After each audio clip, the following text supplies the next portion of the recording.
ভোর 5টা বাজে, এখন কোনো ভিড় নেই। আর আমরা আমাদের এই হোটেলের সামনে দাঁড়িয়ে রয়েছি, দ্য প্রাইম দিল্লি। ক্যাবের জন্য দাঁড়িয়ে রয়েছে। এখান থেকে 1.2 kilometre station, new Delhi station. New Delhi স্টেশনে চলে এসেছি। অটো এখানে প্রচুর।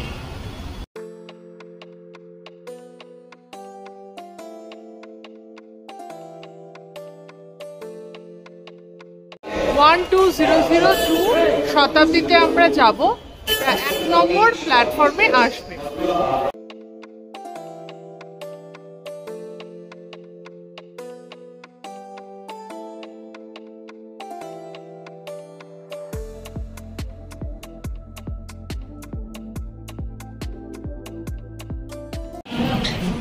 আমার ফার্স্ট টাইম শতাব্দী। আমাদের সিট নাম্বার হলো 20 থেকে 24। এটা একটুখানি চার্জিং স্টেশনও আছে, চার্জার আছে। সবচেয়ে প্রিমিয়াম পুরনো ট্রেন। আমাদের সিট 20, 21, 22 আর 23, 24। লেগ স্পেস আছে বেশ সুন্দর, আর জল রাখার জায়গা আছে। চার্জিং এখানে স্টেশন আছে। এটা জানিস ইন্ডিয়ার ফাস্টেস্ট ট্রেন ছিল আগে, তারপরে বন্ধে তো ফার্স্ট টাইমের জন্য আমরা শতাব্দী টেবিল করছি। 12002 শতাব্দী এক্সপ্রেস। এটা হলো কমলাপতিতে যায়, রানী কমলাপতিতে। এটা হলো ভোপালে অবস্থিত। তো একটু রুট ম্যাপটা দেখাই। এর পরের যে স্টেশনটা সেটাই হলো মথুরা, এখানে আমরা নামবো। তো ফার্স্টে হলো মথুরাতে নামছে হলো 7:19, 1 মিনিট কিন্তু এখানে স্ট্যান্ডিং টাইম। তারপরে আগ্রা ক্যান্টে 7:50, ধৌলপুরে হলো 8:39, মোরেনা হলো 8:57, গোয়ালিয়র 9:23, তারপরে হলো ঝাঁসি 10:45, ললিতপুর 11:42, বিনা 12:40, ভোপাল জাংশন 2:12, আর হলো রানী কমলাপতি মানে লাস্ট ডেস্টিনেশনে পৌঁছচ্ছে 2:40। নিউজ পেপার দিয়েছে হিন্দুস্তান মাসিহা নাই হিন্দুস্তান কা। আমি তো নামটাও ভালো করে পড়তে পারছি না, এটা পুরো হিন্দি পেপার কি করে পড়বো। নিউ দিল্লি স্টেশন থেকে 6:01 আমাদের ট্রেন ছাড়বে। এখন জল দিয়ে দিচ্ছে। আচ্ছা, আমাদের চা দেওয়া হয়েছে। উইন্ডো শিল্ডগুলোও কিন্তু ডিফারেন্ট টাইপের। এখানেও উইন্ডো শিল্ড আছে। 7:19 ট্রেনটা হলো থামার কথা ছিল, তো একটু লেটে চলছে। 7:30। আমাদের জন্য একটু ভালোই হলো, কারণ আর একটু সময় ট্রেনে থাকা যাবে আর কি। চলে এসেছি আমরা কৃষ্ণের জন্মস্থান মথুরাতে। এটা একটুখানি দেখাই। শতাব্দীর সব ঠিক আছে, 1 মিনিট এখানে থামে। প্রবলেম হয় যে প্রচুর লোক মালপত্র নিয়ে নামে, তো সেক্ষেত্রে অনেক সময় নামার অসুবিধে হয়ে যায়। তো এখানকার যে চেকার উনি বলছিলেন যে ডিভাইড হয়ে যায়, না হলে কিন্তু নামতে পারবেন না। আর এখানে কিন্তু পুলিশ ঘোরাঘুরি করছে যাতে প্রপারলি লোকজন নামতে পারে। স্টেশন মথুরা স্টেশন চলে এসেছি, আর খানিকক্ষণের মধ্যেই বৃন্দাবন আমরা চলে যাব। মথুরা স্টেশন কিন্তু বেশ জমজমাট স্টেশন। আর আমরা এখন এসকেলেটরের দিকে যাচ্ছি, কিন্তু এসকেলেটরে উঠবো না। এখান থেকে আমরা শুধু ডান দিকে যাব, আর আমরা এখন যাব বৃন্দাবন। খাওয়ার জায়গা মানে ভর্তি, কোনো অসুবিধে নেই। খাওয়া টাওয়া দরকার হলে এখানে খাওয়া যেতে হয়। আর টিকিট কাউন্টার পেছন থেকে দেখতে পাচ্ছি। ও, এখানে ওপরে ওঠার নিচে নামা, কিন্তু এখান থেকেই হলো এক্সিট।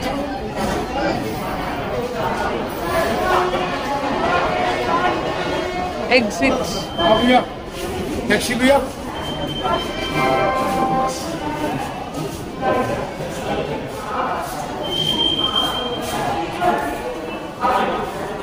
চলে এলাম মথুরা স্টেশনের বাইরে।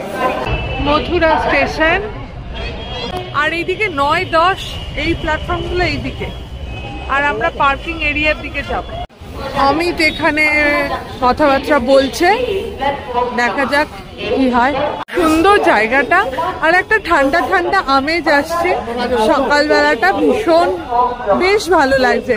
সেই আমাদের বর্ধমান গেলে যেরকম একটা ফিলিংস হয়, ঠিক ওই রকম একটা হচ্ছে। দেখো টোটোতে করে কেমন ভাবে যাচ্ছে লোকজন, পুরো ভর্তি। আমরা এই টোটোতে করে যাবো।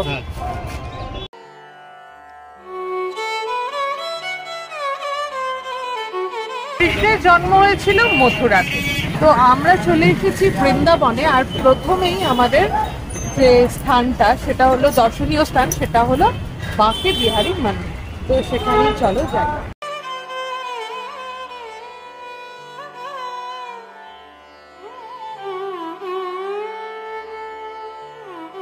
Hello everyone, welcome to Bong passionate traveller. আমরা এসেছি এখন বৃন্দাবন।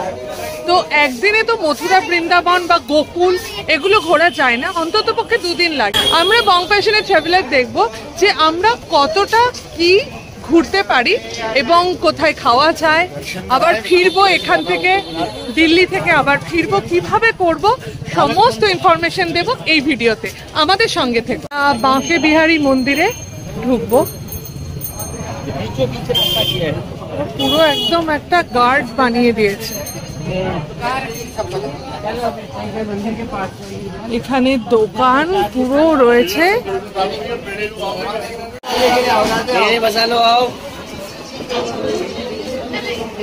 এখানে কৃষ্ণের পোশাক পাওয়া যাচ্ছে, কুমকুম।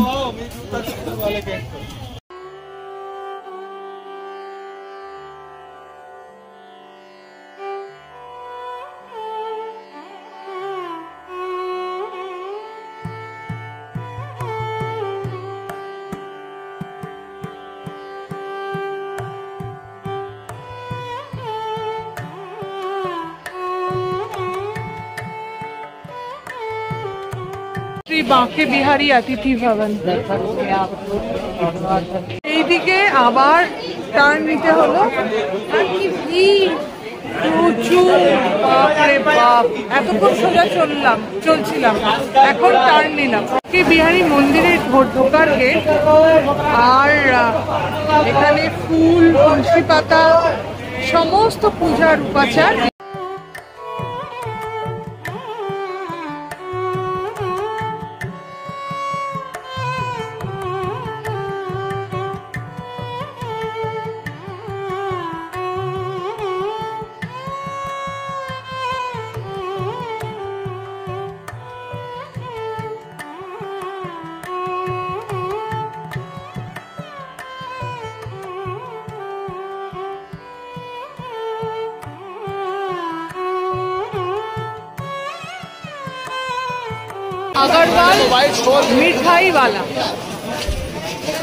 আগরওয়াল মিঠাইওয়ালা। এখানে আমরা একটু খাওয়ার সুযোগ, মানে বসার সুযোগ পেয়েছি বলে এখানেই আমরা যাব। আর কি ভিড়!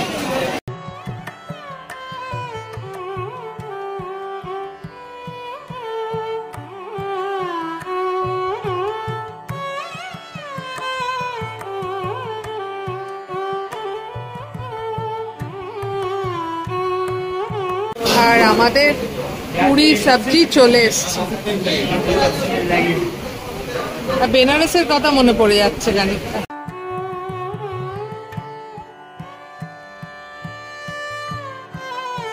আমরা প্রেম মন্দিরে যাওয়ার এখান থেকে টোটো ধরবো।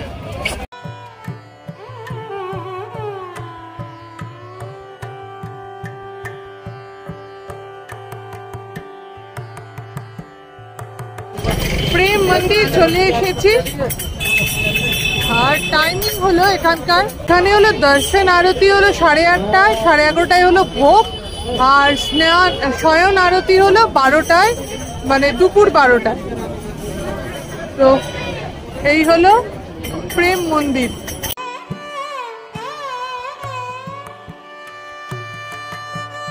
প্রেম মন্দিরে যাওয়ার রাস্তায় রয়েছি। আর এখানে কি সুন্দর করে সাজিয়েছে, ভীষণ সুন্দর করে সাজানো।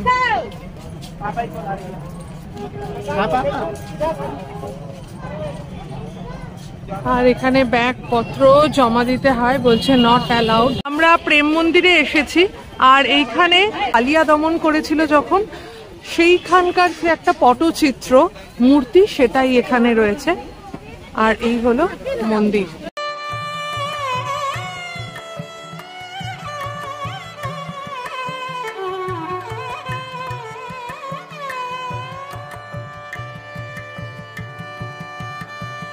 সামনে রাধা কৃষ্ণ, আর এই দিক দিয়ে লোকজন সবাই যাচ্ছে। এখানে একটা আছে বিশাল বড় জগৎগুরু আশ্রম, আর এখানে প্রেম মন্দির, এখানে ক্যান্টিনও আছে। সুন্দর একটা বাগান ক্রিয়েট করেছে, দারুণ লাগছে। কৃষ্ণ আর বলরাম।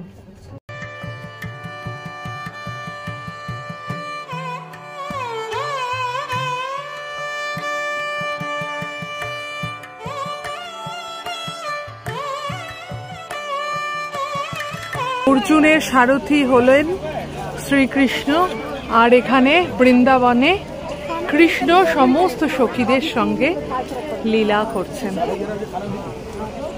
আর এই দিকে হলো মন্দিরে যাওয়ার রাস্তা। এই গোবর্ধন পর্বত, যেটার নিচে সকল গ্রামবাসীকে আশ্রয় দিয়েছিলেন শ্রীকৃষ্ণ। এখানটা হলো জুতো রাখার ব্যবস্থা, কতটা ঘুরিয়ে ঘুরিয়ে এইখানে আনলো। যাই হোক,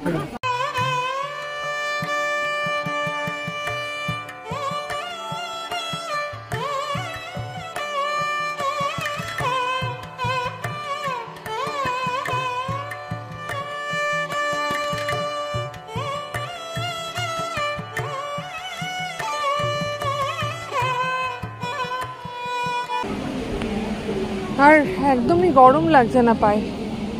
মাঝখানের রাস্তাটাও করেছে, যখন এটা ভীষণ তেতে যাবে তো তখন এদিক দিয়ে যাওয়া যাবে। ভীষণ সুন্দর।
গোবর্ধন পর্বত, যেখানে পুরো গোকুলবাসীকে নিয়ে শ্রীকৃষ্ণ আশ্রয় নিয়েছিলেন।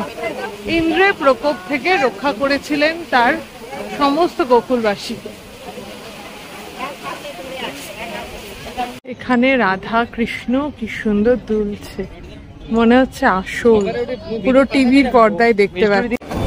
এইখান থেকে আমরা এখন যাচ্ছি ইসকনের দিকে।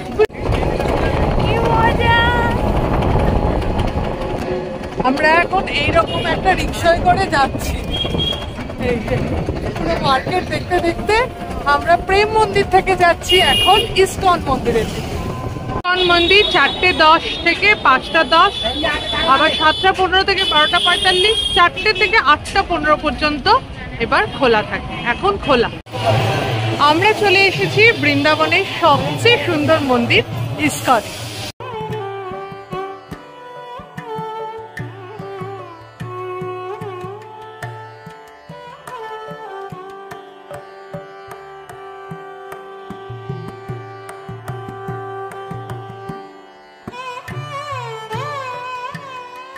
এইদিকে বলরাম মন্দির আর এইদিকে গোবিন্দাসের খাওয়ার জায়গা। আর এই জায়গাটা কি সুন্দর, গোবিন্দাস পিওর ভেজিটেরিয়ান মেনু, মোটামুটি মায়াপুরের মতোই মেনু, ভালোই বেশ সুন্দর। এখানে যতক্ষণ খুশি থাকো কোনো ব্যাপার না। আমরা নেব হলো চিলি পনির নেব এখানে, আর এখানে হলো ডাল তড়কা আছে, আমরা আলু গোবি নেব, আর এখান থেকে আমরা ফ্রাইড রাইস নেব। তো এই নেব, নবরাত্র পোলাও আছে, আবার বিরিয়ানিও আছে। আমাদের ফ্রাইড রাইস, আলু গোবির তরকারি আর পনির চলে এসেছে, থালাও দিয়ে দিয়েছে। এখানে টেস্ট মোটামুটি ভালোই হয়। তো চলো, বৃন্দাবন থেকে আবার মথুরায় ব্যাক করলাম। এবার হলো 400 টাকা নিল।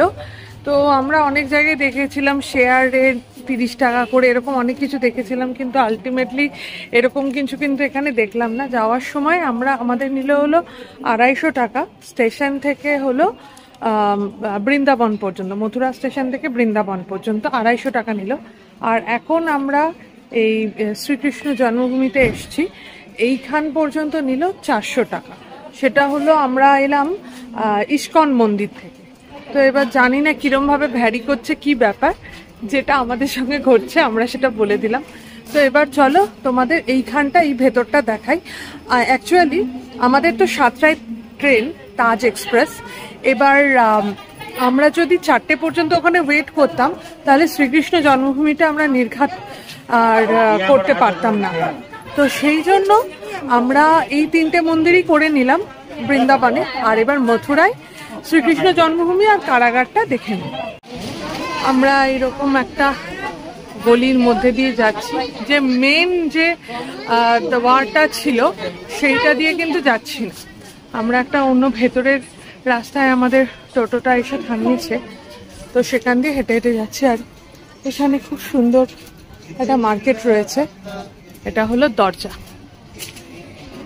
শ্রী গোবিন্দিয়া দ্বার শ্রীকৃষ্ণ জন্মভূমি। এখানে কংসের কারাগার আছে আর হলো শ্রীকৃষ্ণ জন্মভূমি, তো এই দুটোই আমরা এখান থেকে দেখে নেব।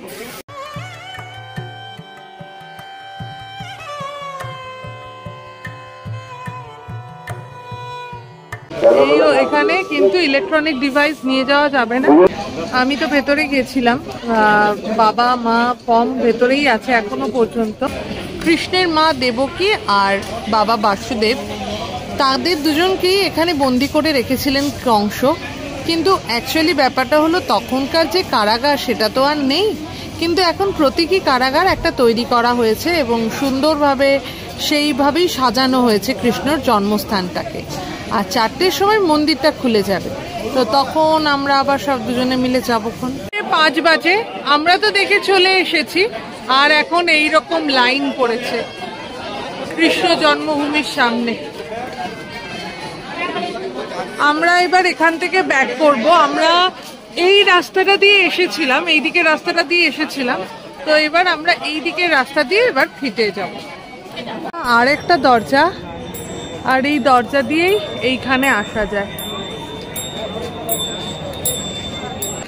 এখানেও প্রচুর কিন্তু কেনাকাটার জায়গা টায়গা রয়েছে, প্রচুর লোক আসছে সামনের দরজা দিয়েই, প্রচুর লোক। মথুরায় এটাই সবচেয়ে দ্রষ্টব্য একটি জায়গা, আর বাকি আরো অনেক কিছুই আছে, তো সেগুলো যদি কোনোভাবে মিস হয়ে থাকে এইটা অবশ্যই করে। এটা দেখতেও খুব ভালো লাগছিল আর কি, ভেতরে যখন জয় জয়কার করছিল বাঁকে বিহারী, ভীষণ ভালো লাগছিল দেখতে। তো আসতেই পারো তোমরা। আচ্ছা, এইখানে মনে হচ্ছে একটু চায়ের জায়গা আছে, একবার দেখি। আর এখানে প্রচুর ওয়াল পেন্টিং, আমরা মথুরাতে আসছিলাম তখনই প্রচুর দেখছিলাম যে ওয়াল পেন্টিং, আরো সুন্দর সুন্দর ওয়াল পেন্টিং আছে।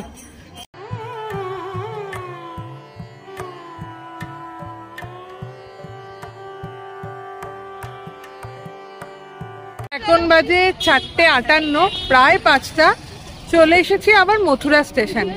তো এখানে আর একটা যেটা করতে পারতাম সেটা হলো দ্বারকাধীশ, কিন্তু এত গরম আর এত রোদ আমরা কেউই পেরে উঠছি না, তো সেই জন্য ওটা ড্রপ করলাম প্ল্যানটা। শুধুমাত্র কৃষ্ণ জন্মভূমিটাই ঘুরলাম। ঘুরে এবার আমরা মথুরাতে ব্যাক করেছি। এখান থেকে আমরা তাজ এক্সপ্রেস ধরবো, সেইটা ধরে চলে যাব দিল্লি।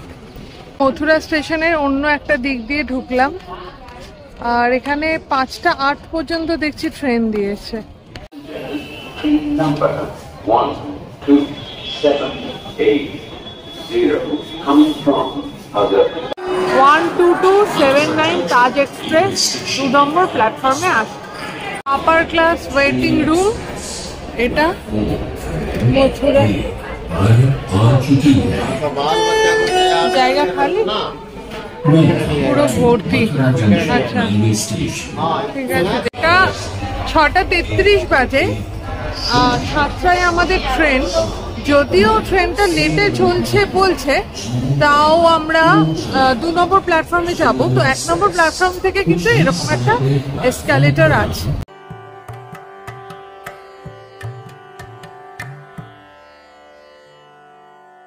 এতক্ষণ দেখাচ্ছিল 2 নম্বর প্ল্যাটফর্মে আসবে, এখন দেখাচ্ছে 3 নম্বর প্ল্যাটফর্মে আসবে, আর C2 পড়বে এইখানটাতে। তো 12279 তাজ এক্সপ্রেস, তার জন্য আমরা ওয়েট করে আছি, আধ ঘন্টা লেট। তো যাই হোক আসছে, আর এখানেও ঠিকঠাক করে এই ইন্ডিকেটরগুলো দেখাচ্ছে, এটাই অনেক ভালো ব্যাপার। অ্যাট লাস্ট ট্রেন এলো, আধ ঘন্টা লেট করে। যাই হোক 7:39 আমাদের ট্রেন ছেড়ে দিয়েছে, মানে এক্স্যাক্টলি 39 মিনিট লেটে চলছে। নিউ দিল্লি স্টেশনে আমরা চলে এসেছি। প্রিপেড ট্যাক্সি, অটো সবকিছুর ব্যবস্থা রয়েছে। আজকে আমরা ভীষণ ক্লান্ত। দেখা করছি আবার নেক্সট ব্লগে। সবাই ভালো থেকে, ওকে বাই।